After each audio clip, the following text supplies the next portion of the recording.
탐정의 눈으로 사건을 들여다봅니다. 탐정 손수호 변호사 어서 오세요. 네, 안녕하세요. 예, 오늘 다룰 사건 정말 많은 분들이 관심 갖는 그 사건이군요. 네, 사제 총기의 위험성, 아베 사망부터 오페산 터널까지.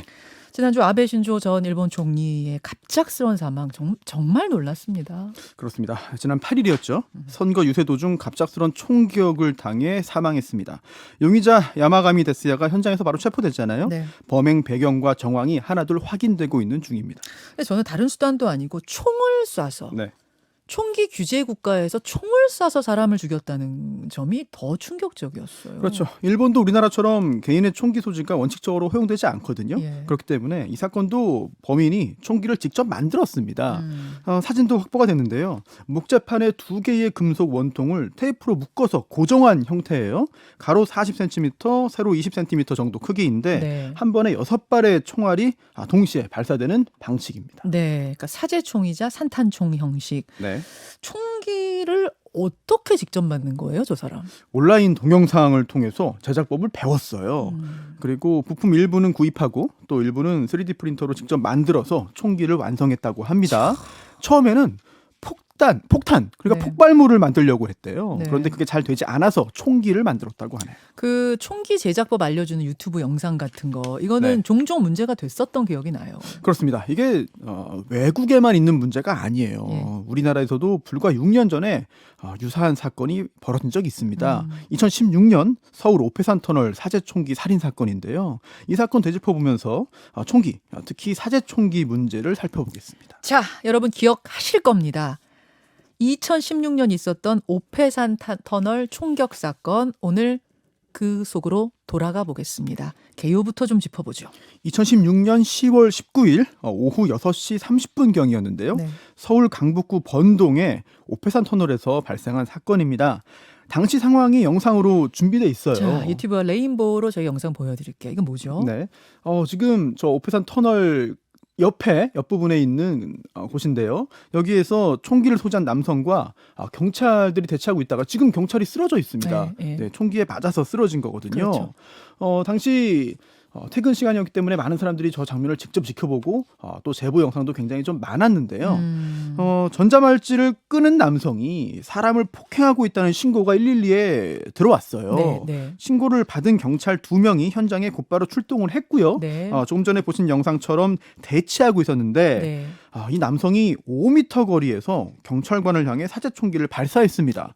그리고 겨우 5m. 네, 그리고 경찰 한 명이 어깨 부위에 총을 맞았거든요. 네. 예, 총상에 의한 장기 손상으로 안타깝게도 사망하고 말았습니다. 그때 그 총 역시 사제총이었던 거잖아요. 그렇습니다. 이 범인이요, 놀랍게도 무려 17정의 사제총을 직접 제조해서 소지하고 있었습니다. 그리고 사제 폭탄도 2개나 만들었어요. 저도 좀 이 사건이 가물가물한데 그때 그 범인이 어떤 사람이었죠? 네, 범인은 1970년생, 사건 당시 46세의 성병대인데요. 실명이 공개됐어요. 지금 당시 사진도 지금 나오고 있죠. 예. 네, 지금 뭐 입고 있는 것 같으세요? 뭐예요, 저게 무슨 판자 된 것 같기도 하고. 저게 몸에. 서바이벌 게임에서 쓰는 방탄조끼이고요. 게임장에서 네네, 쓰는. 범행 당시에는 또 헬멧까지 착용했거든요. 이 범행의 계획성을 보여주는 증거가 되는 거죠. 방탄조끼, 헬멧 진짜 철저히 준비된 거네요. 네, 그런데 이 오페산 터널 인근에서의 경찰과의 총격전에 앞서서 이미 다른 곳에서 총격전이 시작됐습니다. 바로 이 터널 근처에 있는 공인중개사 사무실이었어요. 부동산이요. 그렇습니다. 성병대의 거주지 옆에 바로 옆방에 부동산이 있었는데 네. 성병대는 그 곳을 통해서 월세방을 구했거든요. 그리고 성병대는 그 부동산 사장 이 씨를 살해하기 위해 총을 쏜 겁니다. 왜 살해하려고 한 거예요? 이 모든 게 오해와 망상에서 시작된 건데요. 성병대는 이 씨가 자기 방을 구해준 줄 알고 인사를 건넸어요. 예. 그런데 이 씨, 부동산 사장은 네. 성병대가 그 부동산을 통해서 방을 구한 지 5일 후에 네. 그 부동산을 인수한 겁니다. 그러니까 성병대라는 사람이 계약할 때 그 부동산 주인이 아니라 네. 바뀐 거예요. 부동산 그렇죠. 사장이. 네. 그래서 성병대를 몰랐죠. 네, 예. 그러니까 모르는 사람이니까 인사를 제대로 받지 않았거든요. 당연하죠. 성병대는 경멸당했다고 보고 분노와 적개심을 품었습니다. 근데 그게 살인 동기가 돼요? 더 있어요. 그 후에 뭐 전기 계량기 설치 문제로 말다툼을 하고 또 공용 화장실이 더러워진 원인을 두고 또 싸우고 또 분노가 더욱 커진 건데 성병대는 이 씨가 퇴근하기를 기다렸다가 뒤따라가서 사제 총기 중에 한 정을 꺼내서 조준 발사했지만 빗나갔습니다. 그런데 이 빗나간 이제 총알이요. 길 건너편에 있던 행인의 복부를 관통해요.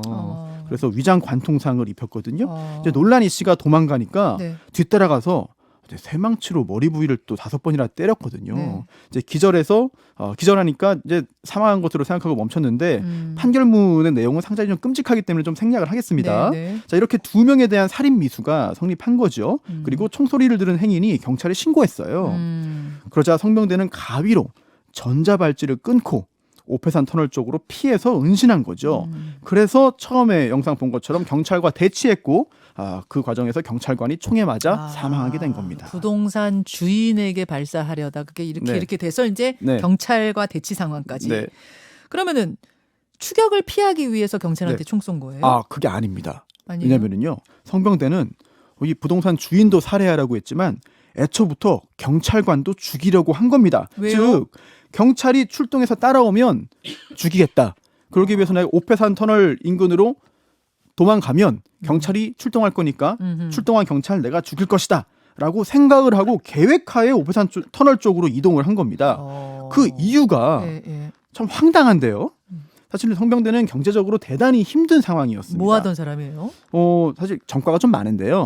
출소 후에 떡집에서 일했지만 금방 그만뒀고요. 대출받아 주식 투자했지만 실패했고요.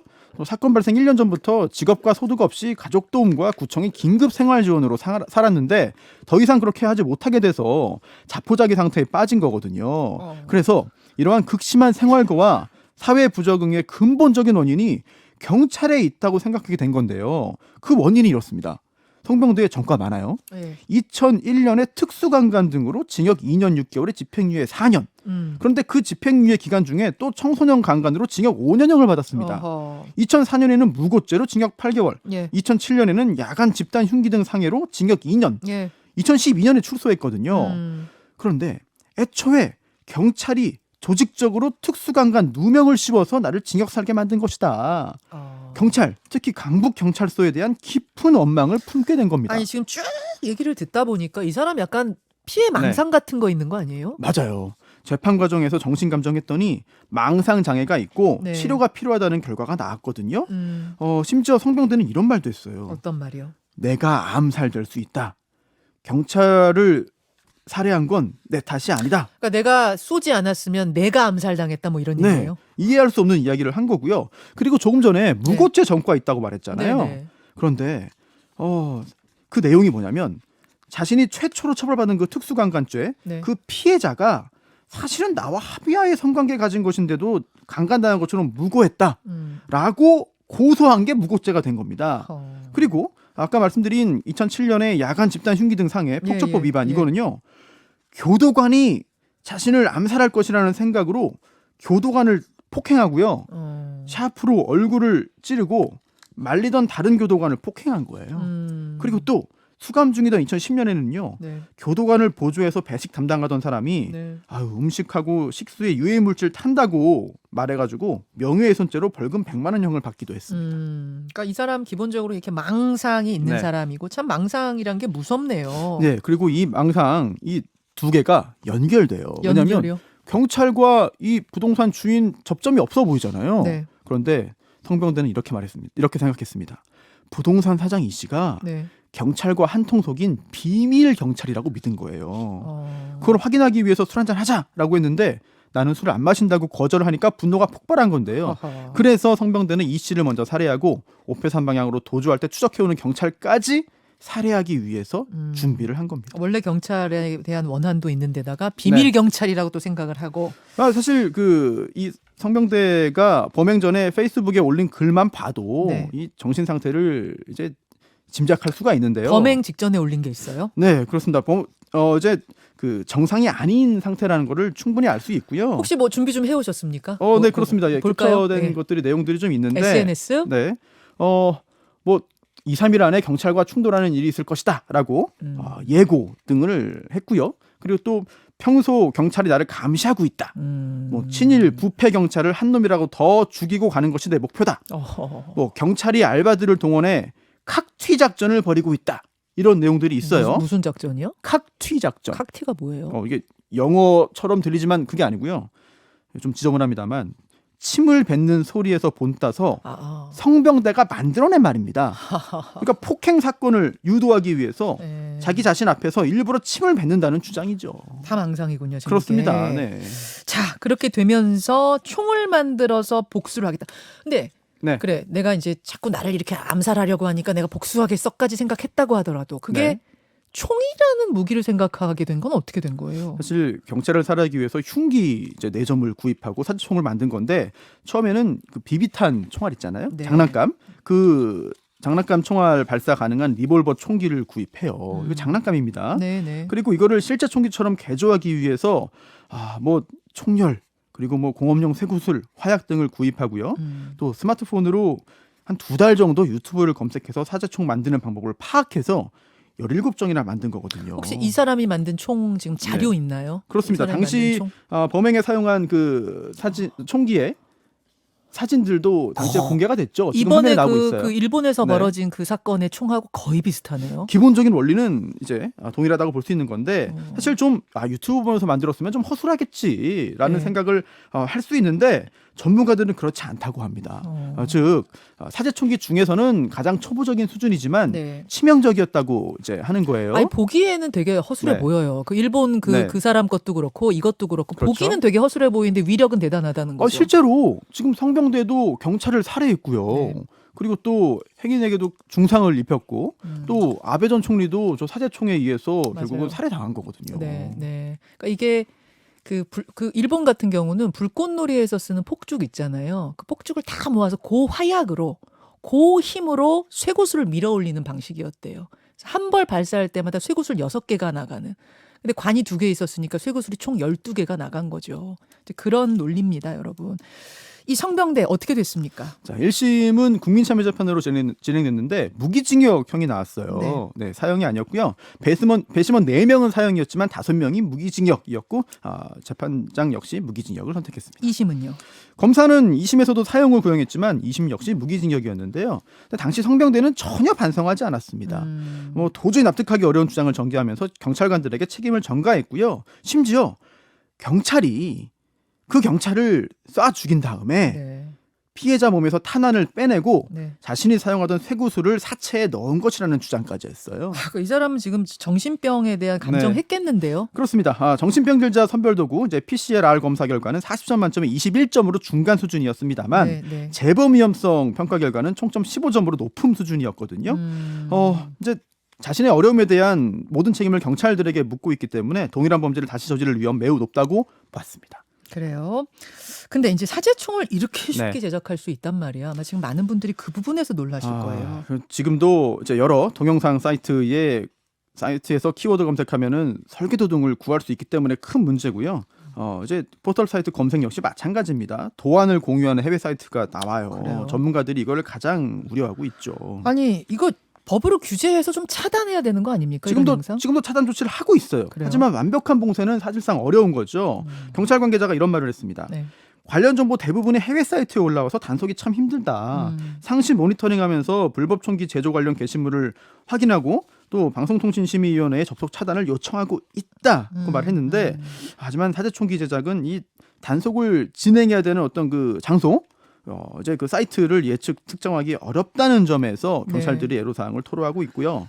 또 하나 눈여겨볼 부분들이 있습니다. 네. 이게 사제총기 그리고 또는 그 재료를 해외에서 들여오는 그 경로도 문제인데요. 작년 6월에 이제 외국에서 들여온 부품으로 사제총기를 만들어서 판매한 일당이 부산에서 적발됐어요. 그러니까 저렇게 판이나 네. 관으로 만든 허술한 거 말고 좀 더 정교한 거. 그렇습니다. 미국에서 구매한 부품을 장난감이나 자동차 부품으로 속여서 우리나라에 들여온 다음에 조립해서 권총 완제품으로 판매했거든요.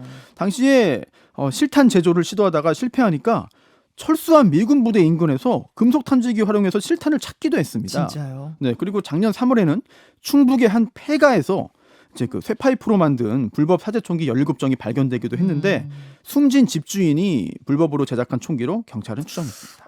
지금 너무 주변에 이게 흔하게 사제총기가 있는 게 아닌가 걱정이 되는데 조금 더 적극적인 뭔가 대처법을 찾아야겠는데요. 그렇습니다. 경찰이요. 아베 전 총리 사건 모방범죄 예방을 위해서 8월 15일까지 한 달간 유튜브 등 온라인에 올라온 사제총기 제작법에 대한 집중 단속에 나서고 있어요. 특히 1000여 명의 인력을 투입해서 집중 감시 작업을 펼치기로 했는데 현행 총포화학법 등에 의하면 사제총기 제조법을 인터넷에 올리면 3년 이하 징역 또는 700만 원 이하의 벌금이거든요. 제조법 올리기만 해도. 그렇습니다. 경찰은 게시자를 특정해서 처벌하는 것과 별개로 일단 해외 서버에 올라온 글이나 정보에 대해서 접속 차단을 요청하고 있습니다. 유해 정보를 최대한 차단해서요. 국민들이 보다 안전하게 안심하고 살 수 있도록 해야겠습니다. 지금 워낙 방송에서 저 사제총 이야기가 많이 나오니까 혹시 10대들 중심으로 모방할까 봐 그 걱정하는 어른들도 많거든요. 절대 따라해서도 안 되고 흉내 내서도 안 되고 교육도 철저히 그리고 적발도 철저히 이루어져야겠습니다. 그렇습니다. 손소 변호사 수고하셨습니다. 네. 김현정의 뉴스쇼는 시청자 여러분의 참여를 기다립니다. 구독과 좋아요, 댓글 잊지 않으셨죠? 알림 설정을 해두시면 평일 아침 7시 20분 실시간 라이브도 참여하실 수 있습니다.